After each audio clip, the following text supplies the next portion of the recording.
일어나셔서 하나님께 예배하시겠습니다.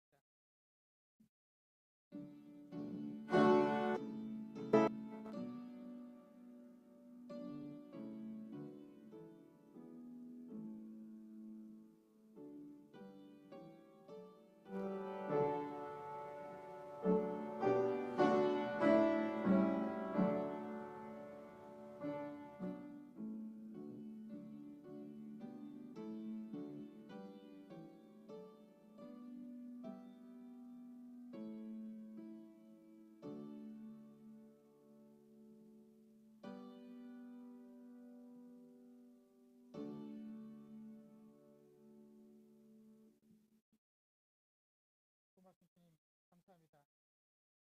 이 아침에 저희들 건강하게 깨워주시고 주님 전으로 불러주셔서 저희들 주님 전에 함께 모여 한마음 한뜻으로 주님께 예배하게 하시니 감사합니다.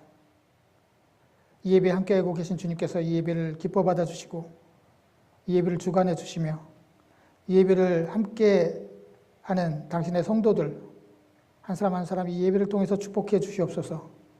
예수님의 이름으로 기도드렸습니다. 아멘. 찬송가 10장입니다.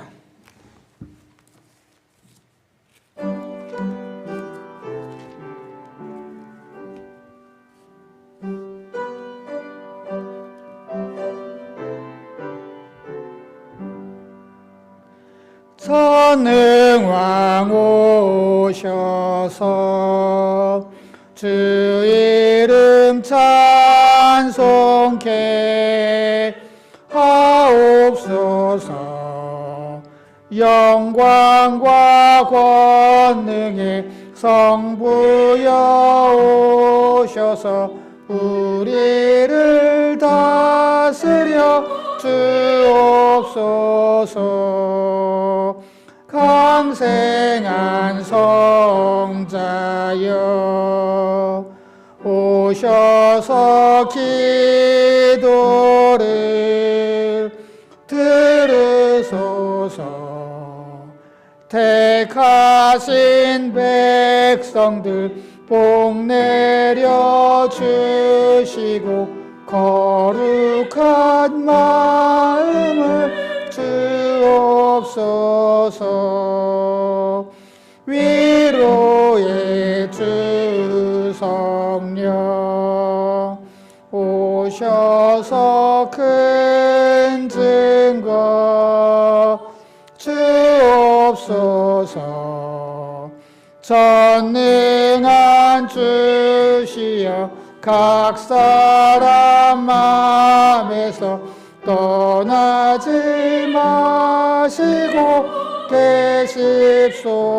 계십소서.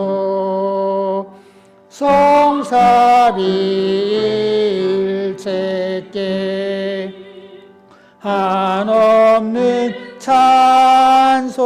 찬송을 드립니다.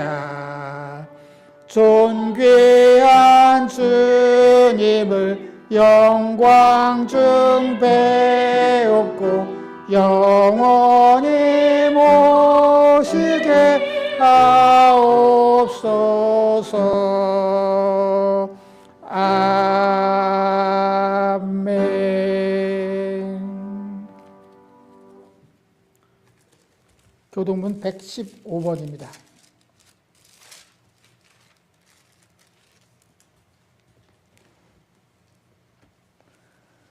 성문으로 나아가라, 나아가라. 백성이 올 길을 닦으라. 큰 길을 수축하고 수축하라. 노를 제하라. 만민을 위하여 김치를 들라. 여호와께서 땅 끝까지 선포하시되 너희는 딸 시온에게 이르라. 보라, 내 구원이 이르렀느니라. 보라, 상급이 그에게 있고 모음이 그 앞에 있느니라 하셨느니라. 사람들이 너를 일컬어 거룩한 백성이라 여호와께 구속하신 자라 하겠고 또 너를 일컬어 찾은 바 된 자요 버림받지 아니한 성이라 하리라. 선지자 이사야의 책에 쓴 바 광야에서 외치는 자의 소리가 있어 이르되 너희는 주의 길을 준비하라. 그의 오실 길을 곧게 하라. 모든 골짜기가 메어지고 모든 산과 작은 산이 낮아지고 굽은 것이 곧아지고 모든 육체가 하나님의 구원하심을 보리라 함과 같으니라. 아멘. 다 같이 사도신경으로 우리의 신앙을 하나님께 고백드리겠습니다. 나는 전능하신 아버지 하나님 천지의 창조주를 믿습니다. 나는 그의 유일하신 아들 우리 주 예수 그리스도를 믿습니다. 그는 성령으로 잉태되어 동정녀 마리아에게서 나시고 본디오 빌라도에게 고난을 받아 십자가에 못 박혀 죽으시고 장사된 지 사흘 만에 죽은 자 가운데서 다시 살아나셨으며 하늘에 오르시어 전능하신 아버지 하나님 우편에 앉아 계시다가 거기로부터 살아있는 자와 죽은 자를 심판하러 오십니다. 나는 성령을 믿으며 거룩한 공교회와 성도의 교제와 죄를 용서받는 것과 몸의 부활과 영생을 믿습니다. 아멘. 자리에 앉아주시기 바랍니다. 이 시간은 지난 한 주간 동안 지었던 우리의 죄를 회개하고 우리의 기도의 제목을 알리는 귀한 시간입니다. 우리 각자 하나님께 기도하시겠습니다.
고마신 주님 감사합니다.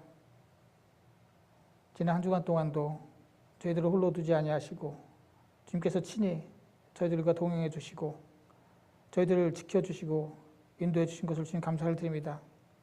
저희들 말할 수 없는 주님의 큰 은혜 가운데 지난 한 주간 동안도 살았는데 저희들 주님의 은혜에 합당하지 못했던 저희들의 죄 많고 어리석은 모습을 이 시간 깨닫고 주님 앞에 회개의 기도를 드렸습니다.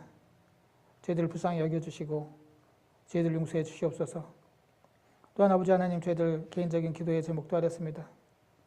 누구보다도 우리들을 잘 아시고 우리들의 앞날까지도 알고 계시는 주님, 주님께서 가장 선한 것으로 응답해 주시고 선한 길로 인도해 주실 때 주님이 인도하시는 그 길이 우리의 생각과 다를지라도 오로지 선한 주님만을 믿고 의지하는 저희들 되게 하여 주시고 또한 저희들 이 시간 주님의 말씀을 드리려고 합니다.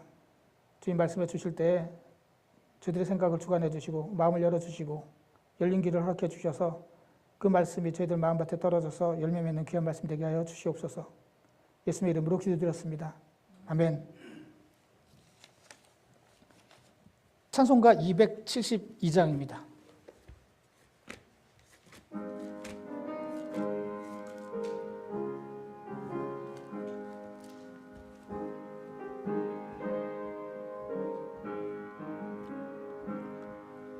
고통의 멍에 벗으려고 예수께로 나갑니다. 자유와 기쁨 베푸시는 주께로 갑니다. 병든 내 몸이 튼튼하고 빈궁한 삶이 부해지며 나를 벗어 버리려고 주께로 갑니다. 낭패와 실망 당한 뒤에 예수께로 나갑니다. 십자가 은혜 받으려고 주께로 갑니다. 슬프던 마음 위로받고 이 생의 풍파 잔잔하며 영광의 찬송 부르려고 주께로 갑니다. 교만한 마음을 내버리고 예수께로 나갑니다. 복 되신 말씀 따르려고 주께로 갑니다. 실망한 힘을 얻고 예수의 크신 사랑받아 하늘의 기쁨 맛보려고 주께로 갑니다. 죽음의 길을 벗어나서 예수께로 나갑니다. 영원한 집을 바라보고 주께로 갑니다. 멸망의 포구해여 나와 평화의 나라 다다라서 영광의 주를 배우려고 주께로 갑니다. 아멘. 말씀 보시겠습니다. 하나님 말씀은 사도행전 26장 19절서부터 23절에 있는 말씀입니다.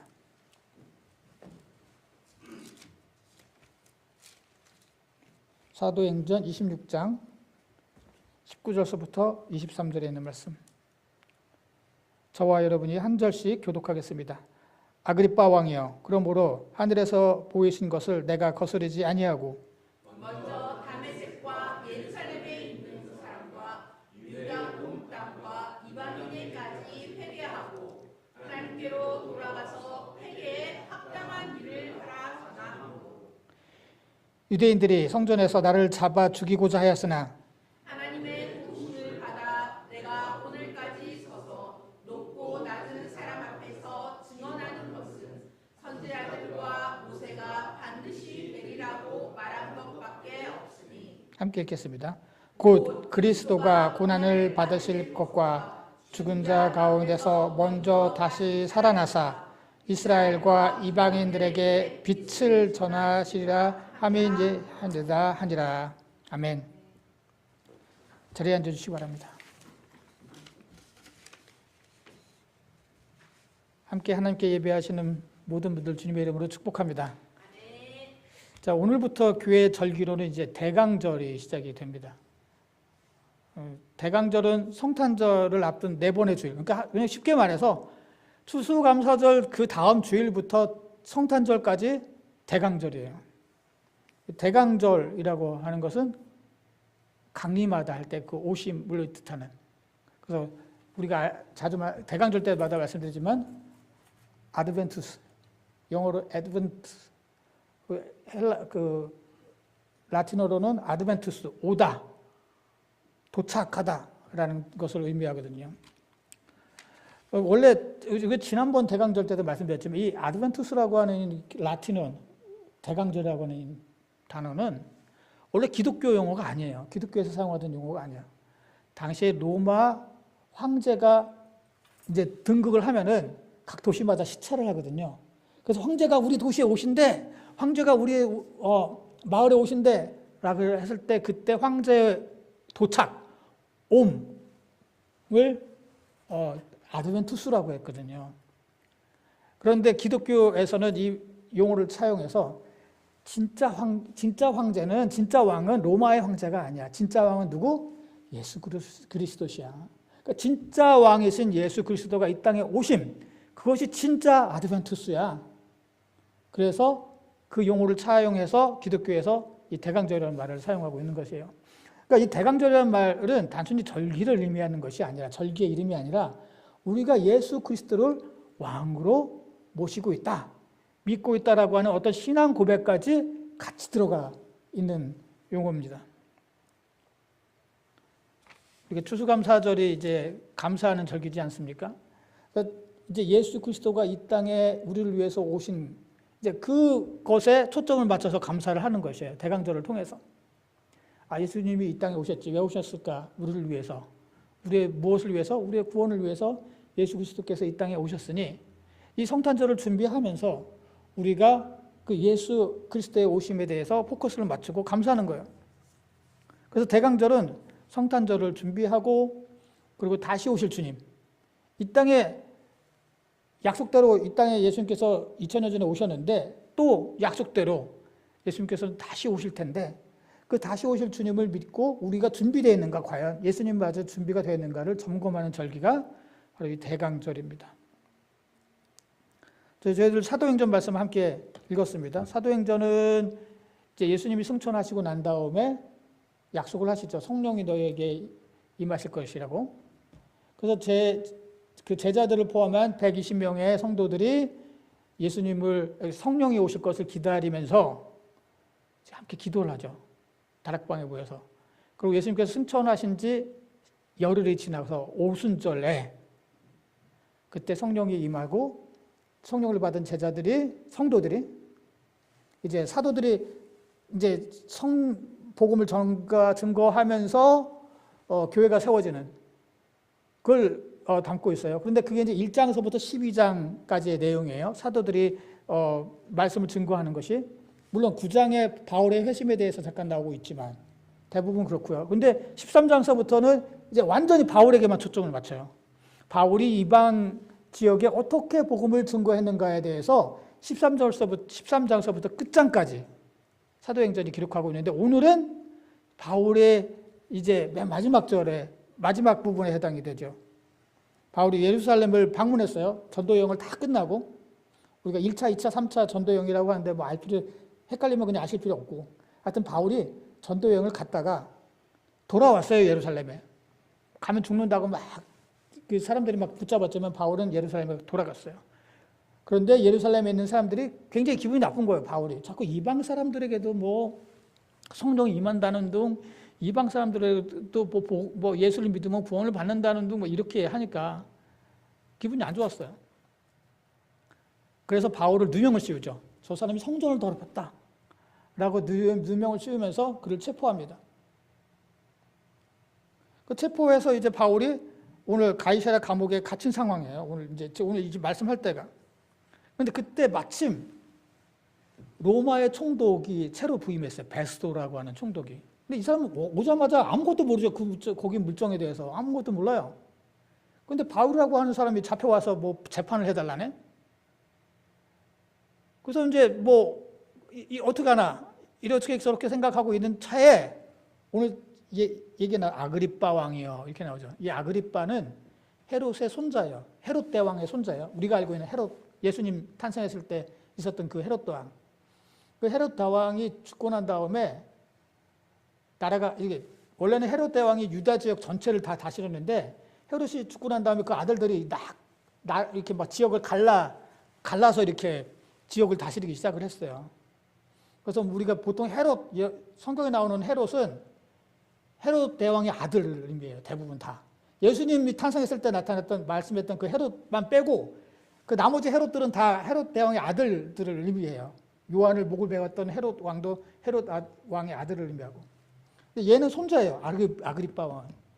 근데 아그리빠 왕은 사실은 권력이 하나도 없었어요. 이 사람은 갈릴리 지역만 이렇게 좀 그쪽에 조금만 다스리던 그런 사람이었어요.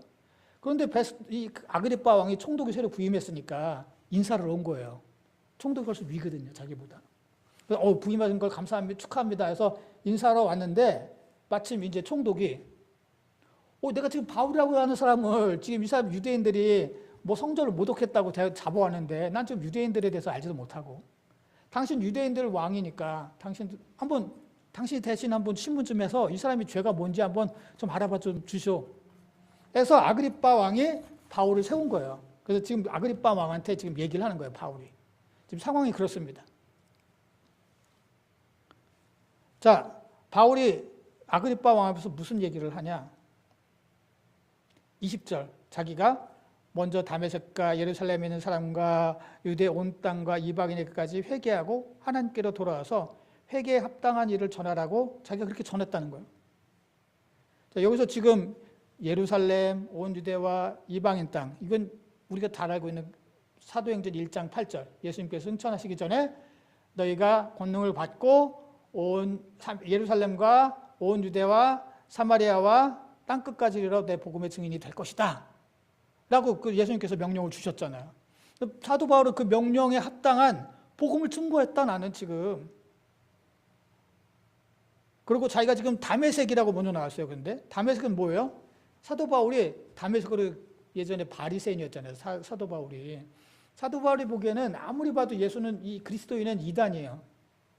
예수도 이단이고, 뭐 절기도 안 지킨다고 그러고, 뭐 그런 거 절기 필요 없이 뭐 음식도 안 가려도 된다 그러고, 할례도 안 받아야 된다 그러고, 그런데도 막 그냥 구원받는다네. 이게 좀 이상한 이단이야. 그래서 이게 얘네들을 먼저 잡아야지 이게 신앙이 바로 설 것 같다고 생각을 한 거야, 바울은.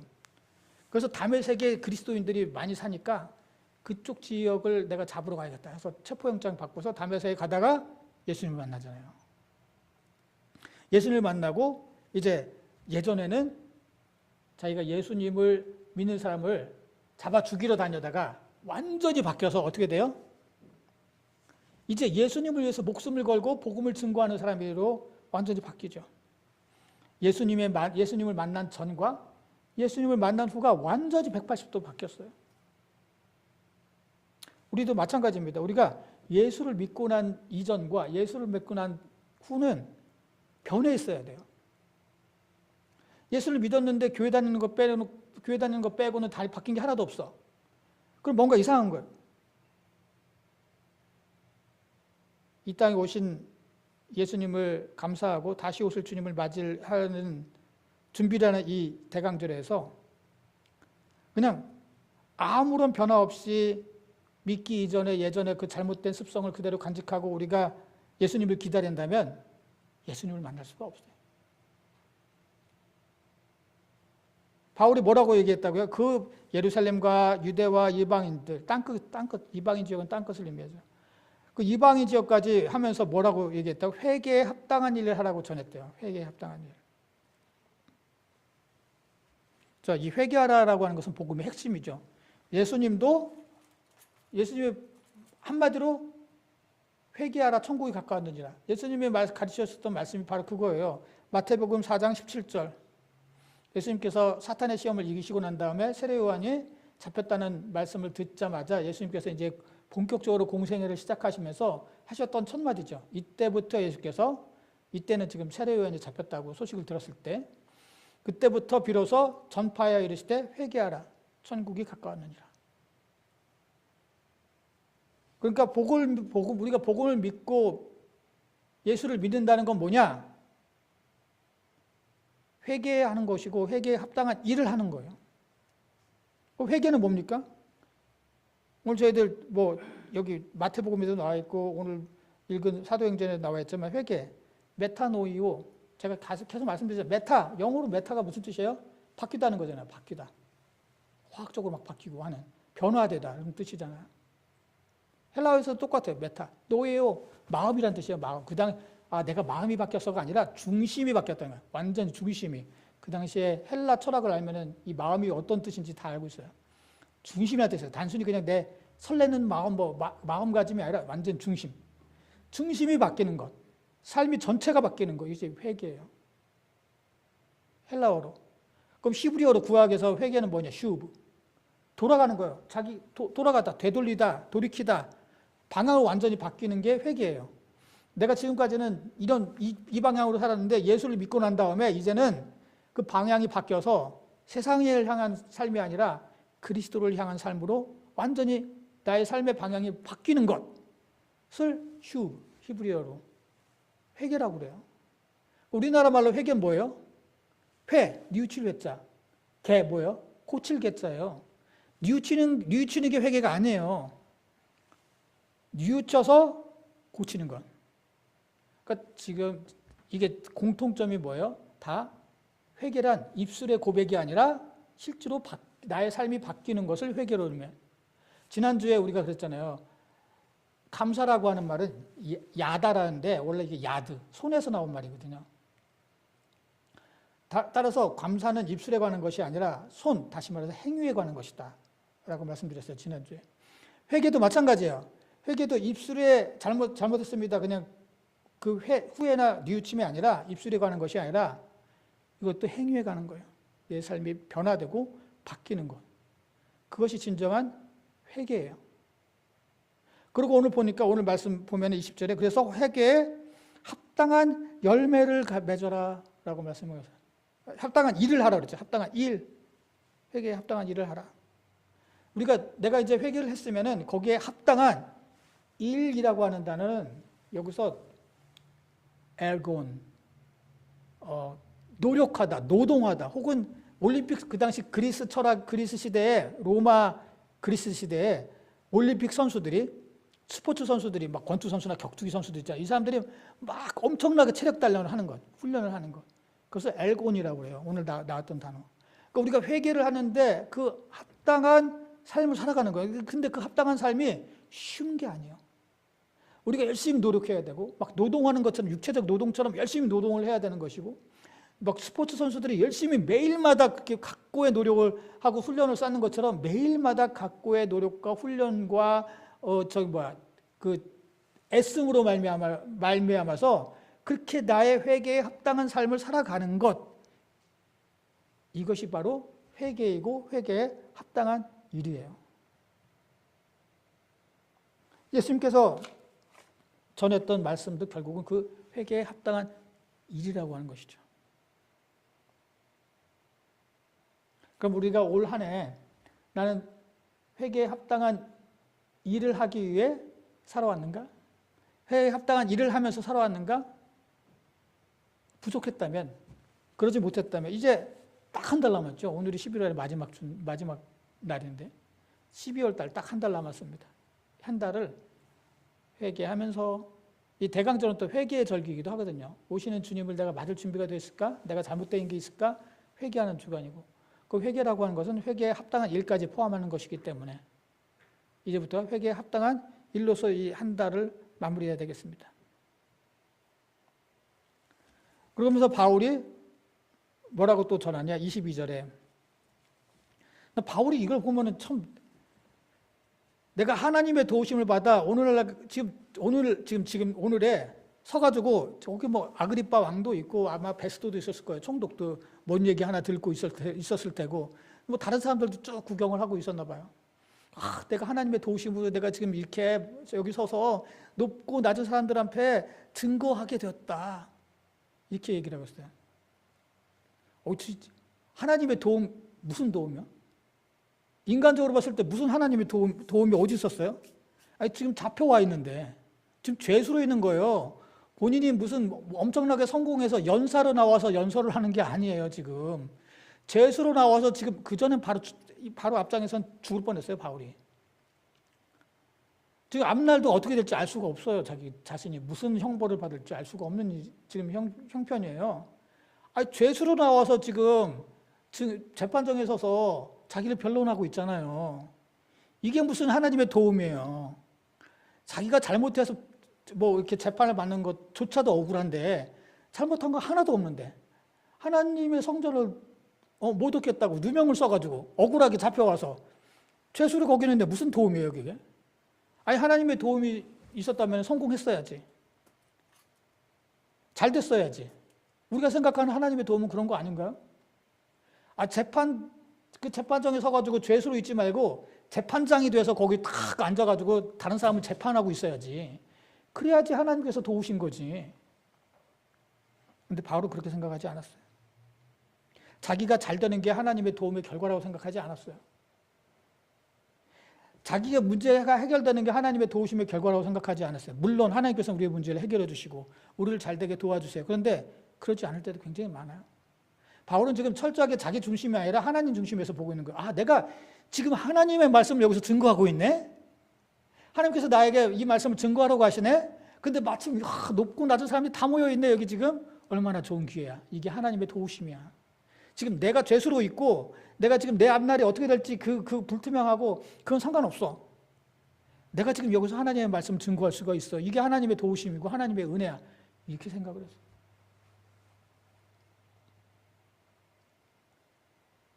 성경은 참 그런 면에서 봤을 때 우리의 생각과 중심이 하나님 중심이어야 됨을 정말 자주 말씀하고 계세요. 창세기 39장에서도 그렇잖아요. 요셉이 강간미수로 잡혔잖아요. 보디발에 자기가 형한테 팔려와서 이집트의 장군의 노예로 있다가 그 보디발 장군의 아내가 자기를 유혹했는데 오히려 자기를 강간하려고 했던 강간미수범으로. 이거 얼마나 수치스러워요. 감옥에 갇혔어. 근데 하나님께서 딱 그 말씀하시죠. 하나님께서 요셉이 하는 일을 형통하게 하시되 그가 감옥에 갇혔어요. 이게 말이 돼요? 아니, 강간미수로 감옥에 갇힌 게 하나님께서 형통하게 하신 거래요. 아니, 하나님께서 형통하신 거는 감옥에 갇혔다 나왔어야지 형통한 거지. 누명을 쓰고 감옥에 갇힌 게 어떻게 형통한 거예요? 그런데 성경은 그래요. 하나님의 뜻이, 내 뜻이 이루어지는 게 형통이 아니라 하나님의 뜻이 이루어지는 게 형통이다. 성경은 그렇게 말씀하고 있어요.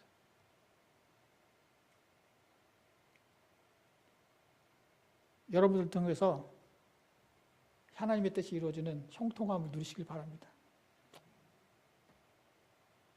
바울이 이제 기분이 이제 하나님께서 도와주셔서 내가 하나님의 말씀을 증거하게 됐구나. 그러면서 예수 그리스도에 대해서 말씀하고 있죠. 22절 끝에 보니까 증언하는 게, 내가 증언하는 것은 선지자들과 모세가 반드시 되리라고 말한 것밖에 없다. 반드시 선지자들과 모세는 구약 성경을 의미해요. 히브리 사람들은 구약 성경을 타나크라고 부르는데 아무튼 선지서와 모세의 율법서, 토라, 선지서, 네비임, 선지서를 네비임이라고 해요. 구약 사람, 이스라엘 사람들은 이걸 구약이라고 불렀어요. 아무튼 지금 우리는 그냥 다 통틀어서 구약 이렇게 부르지만 기독교인들은, 히브리 사람들은 아직도 그렇게 불러요. 케투빔이라고, 여튼 그렇게 불러요. 그러니까 구약에 반드시 들으려고 한 것이 이루어진 것, 그거밖에 없다. 뭐가 이루어졌어요? 23절에 예수 그리스도에 관한 말씀. 예수 그리스도가 이 땅에 오셔서 이루신 그것이 성경에서 반드시 된다고 말씀하셨는데 예수 그리스도가 이 땅에 오셔서 그걸 이루었어요. 그러니까 예수님이 이 땅에 오신 것은 우연이 아니라 성경의 하나님의 말씀이 이루어질 것이다 라고 말씀하고 있는 거예요. 예수님께서 이 땅에 오신 것을 기념하는 이 성대강절에 우리가 반드시 기억해야 될 것은 예수님이 이 땅에 오신 것은 하나님의 섭리이고 하나님의 말씀의 성취다 라고 하는 것이죠. 그런데 한 가지 질문이 있죠. 제가 자주 받는 질문이기도 하고, 구약의 말씀대로 이루어진 게 예수님이 이 땅에 오신 것이라면 이스라엘 사람들은 왜 안 믿었지? 구약을? 예수님을 왜 안 믿었지? 구약을 누구보다도 잘 아는 사람이 이스라엘 사람들이에요. 그 사람들은 구약의 도사거든요. 그 사람들은 맨날 항상 구약 말씀을 읽었어요. 회당에서. 세상에서 구약을 잘 아는 사람들이 아마 이스라엘 사람들일 거예요. 물론 다른 반면에선 제일 모르는 사람이 이스라엘 사람들이기도 하죠. 근데 이 사람들이 왜 그럼 구약에 있는 메시아가 예수님인데 왜 예수님 안 믿지? 말씀대로 이루어졌다며. 그럼 딱 보면 내가 구약을 잘 알고 있는데 예수님을 보니까 구약에 있는 그분이네? 예수님이 바로 메시아. 이렇게 믿었어야지 당연한 건데 왜 그랬지? 왜 안 믿었지? 라는 질문을 제가 가끔 듣기도 하고 제가 예전에 갖고 있던 질문이기도 해요. 그런데 구약에서 예수님에 대해서 말씀하실 때는 물론 예수님이 승리자로 오신다는 말씀도 있지만 고난받는 예수님에 대해서 자주 말씀하세요. 특히 이사야 53장이라든가. 그러면은 이 사람들은, 이스라엘 사람들은 메시아는 아니야. 고난받는 사람이 아니야. 왜 메시아가 고난을 받아? 메시아는 그리스도란 뜻이에요. 똑같은 말이에요. 메시아가 히브리어고 그리스도는 헬라어예요. 똑같은 말이에요.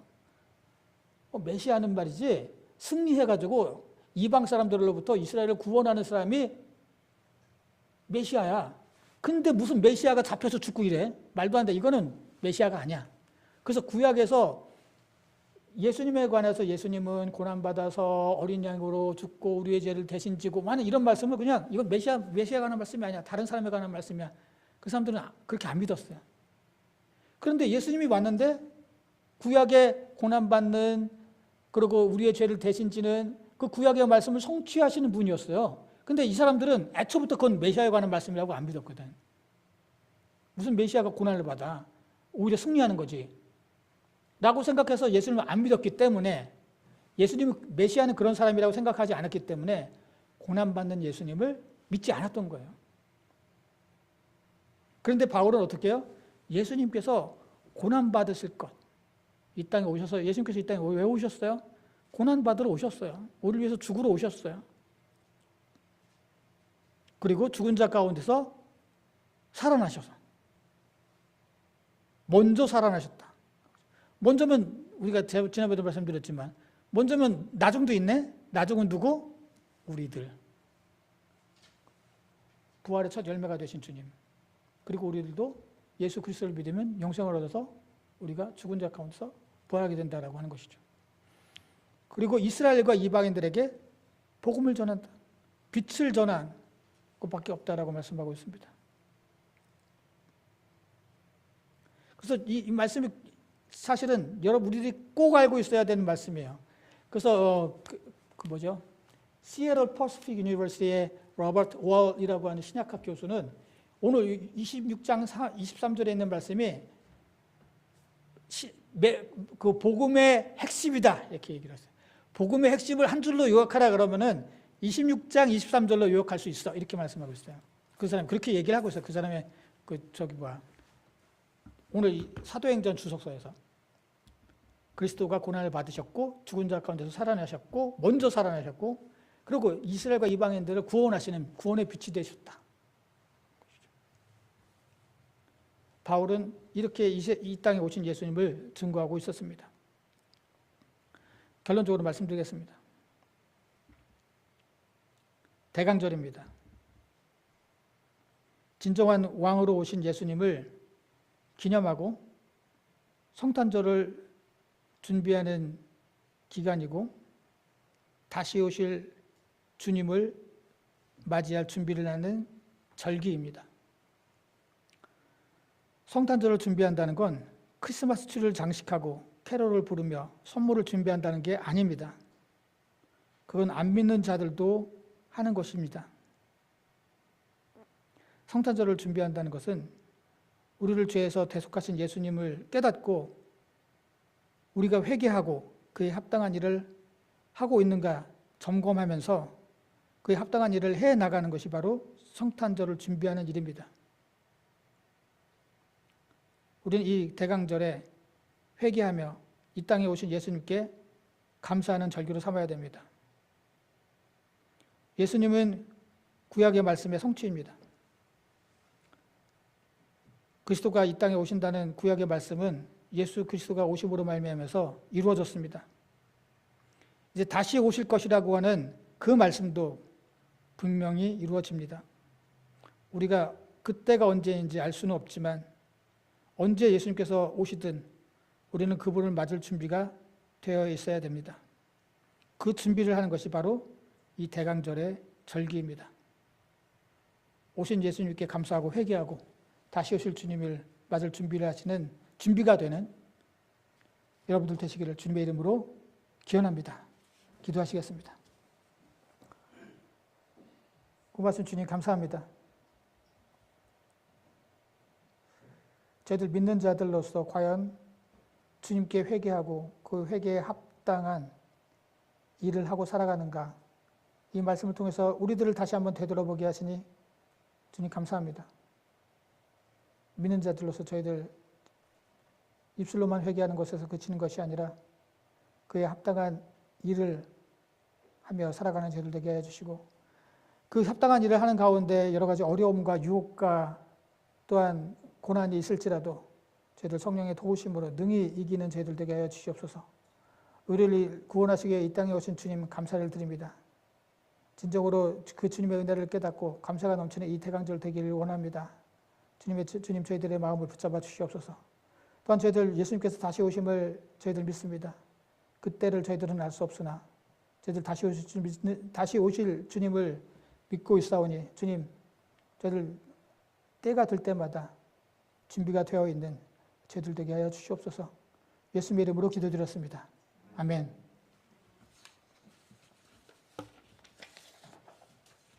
찬송가 288장입니다.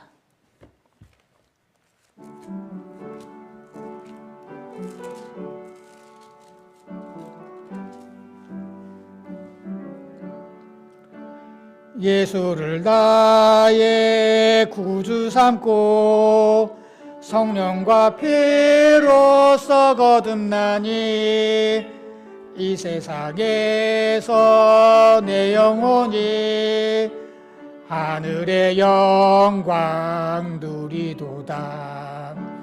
이것이 나의 간증이요 이것이 나의 찬송일세.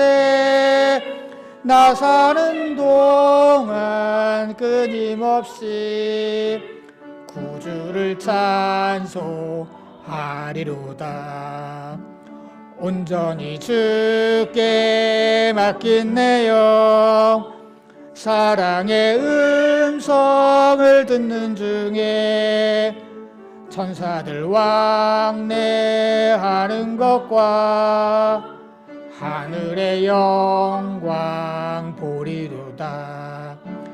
이것이 나의 간증이요 이것이 나의 찬송일세.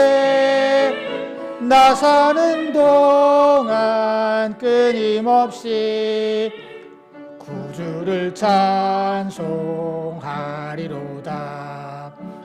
주 안에 기쁨 누림으로 마음의 풍랑이 잔잔하니 세상과 나는 주만 보이도다. 이것이 나의 간증이요 이것이 나의 찬송일세. 나 사는 동안 끊임없이 구주를 찬송하리로다. 아멘.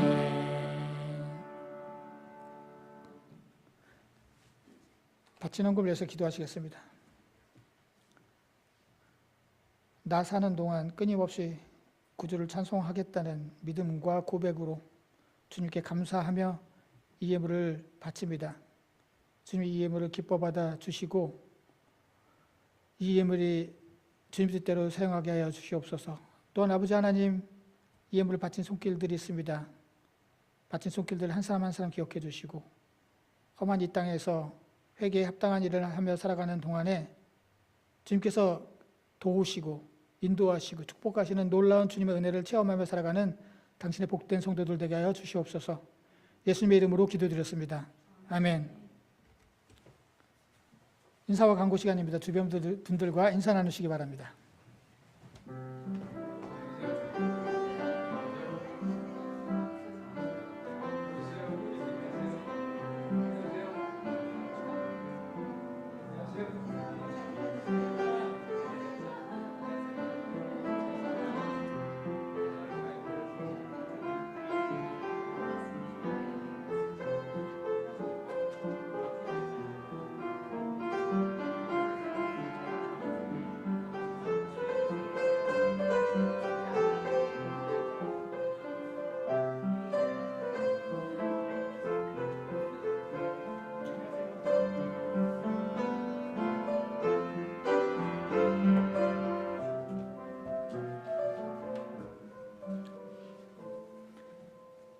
예배에 참석하신 모든 분들을 주님의 이름으로 환영하고 축복합니다. 이제 2026년 교회 달력이 나왔습니다. 예배 후에 많이 여유가 있으니까 원하시는 데만큼 가져가시기 바랍니다. 다른 광고 말씀 없으시면 다 같이 일어나셔서 찬송가 461장 찬송하신 후에 축도로 예배 마치겠습니다.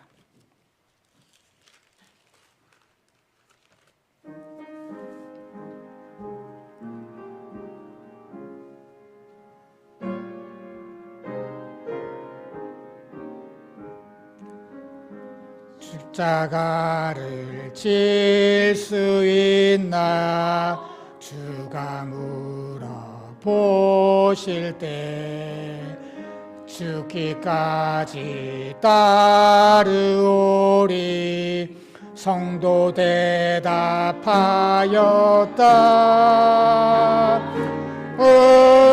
우리의 심령 주의 것이니 주님의 형상 만드소서. 주인도 따라 살아갈 동안 사랑과 충성 늘 바치오리다. 너는 기억하고 있나 구원받은 강도를 그가 회개하였을 때 낙원 허락받았다.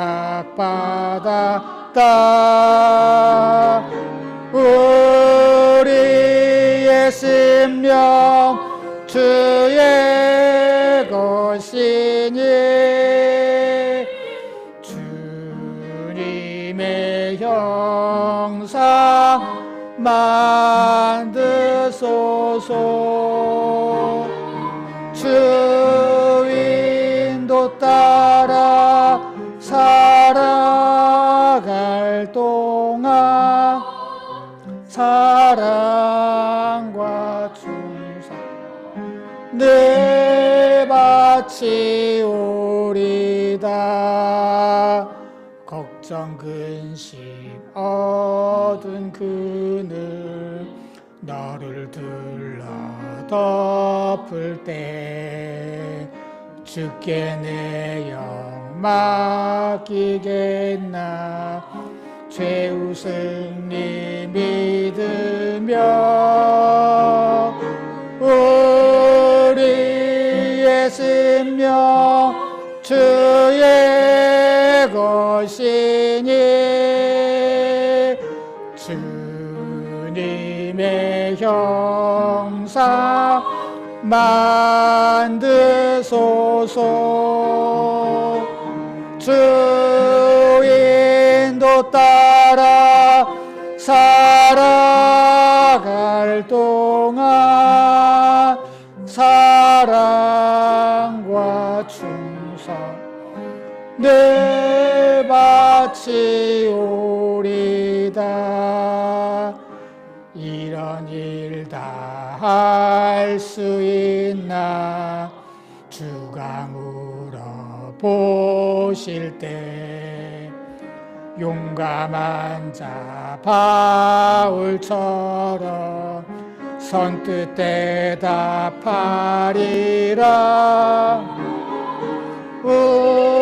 우리의 심령 주의 것이니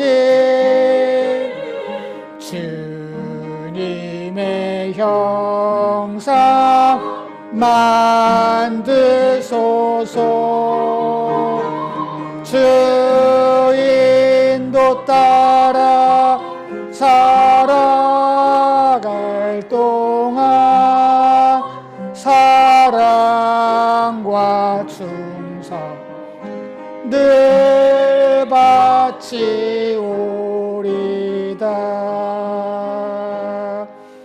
아멘.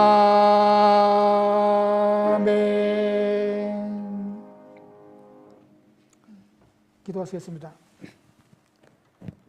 지금은 우리 위해서 십자가에 달려 돌아가신 예수 그리스도의 은혜와 이 땅에 하나밖에 없는 독생자를 우리 위해서 보내주신 하나님의 무한하신 사랑하심과 우리를 도우시고 인도하시는 성령님의 감화, 감동, 역사하심이 이제 그리스도를 믿고 성탄절을 준비하고 다시 오실 주님을 맞을 준비를 하며 회개하고 그 회개에 합당한 일을 하기로 작정하고 돌아가는 모든 성도들의 머리머리 위에가 그들의 가정과 생업과 그리고 이 교회 위에 영원토록 함께 하시기를 간절히 축원하옵나이다.